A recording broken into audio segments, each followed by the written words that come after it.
Well, unfortunately, this one was eventful.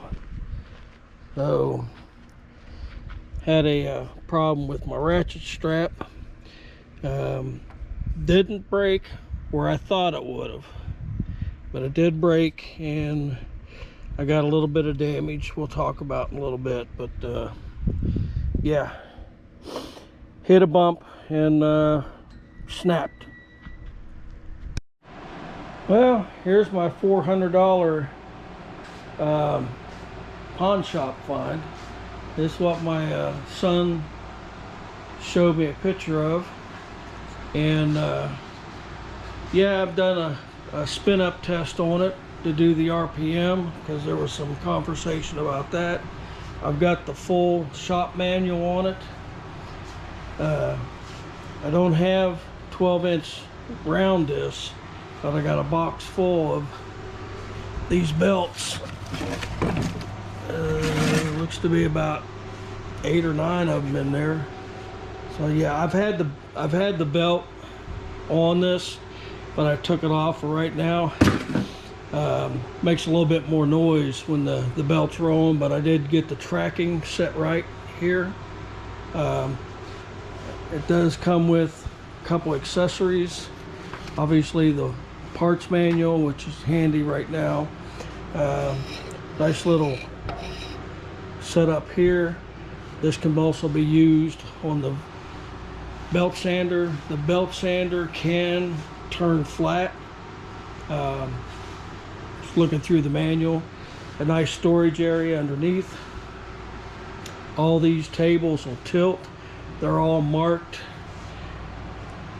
so you can get your angles right. So, strap broke. The only thing damaged when this fell over is a dust tube that mounts there, and it's got a little bit of a crease right there which I can knock out. But the dust tube, let me show you. I believe it's cast iron. I did take the angle grinder and kind of put some reliefs in where the base is cracked. Yeah, it looks like cast iron. We're going to try JB Weld on it. Okay, so we've set overnight, and I think the repairs turned out pretty good. It actually feels pretty good. So what I did was I took my Dremel with the sanding wheel and went around it again, and I noticed I can just got a little bit more to go. So what I'm going to do is I'm going to mix up some more weld and just put another coat, sort of build that up around there, and then let that set, and I think we'll call that done. Yeah, it's a shame that fell over and broke off, but I think this is going to work fine. There's no real weight hanging off this, so we'll go ahead and finish this up and then work on taking this cover off and seeing what I can do about that. Alright, so yeah, I'm pretty happy with it all the way around now. So once this dries, we'll sand it again smooth, and then we're going to hit it with some white paint, and hopefully that part's fixed. Alright, well, there was a question about the RPM on this. So what I've done, a little piece of reflective tape, and I've got my photo tachometer, so let's see how fast this thing spins.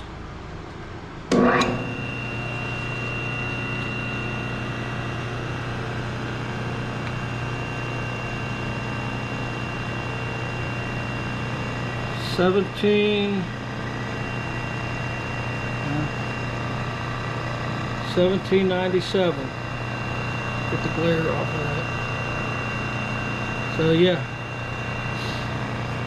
no load. Now we know how fast it spins. Pretty quiet. I did take that belt off because it's noisier with that belt on. But I do have a tracking right and everything, so everything looks good. Okay, so I put one of the new belts on there so you guys can hear.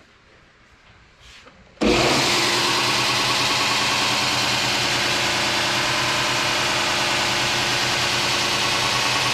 got the tracking pretty much dead on. That's the adjustment for it.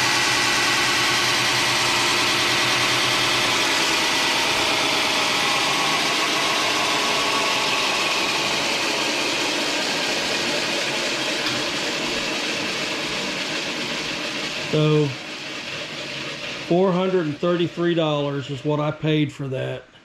And as you all know, I looked it up. The same exact machine is on sale for $1899.99.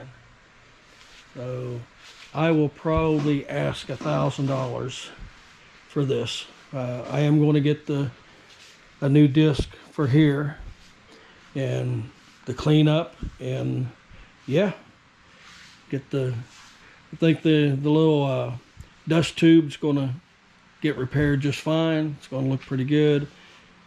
So I get that put back on, and yeah. I don't do a whole lot of woodworking, and the woodworking I do is just kind of rough stuff like the benches. So I really wouldn't get the use out of this that somebody that actually does woodworking would. So yeah, I'll probably be selling this.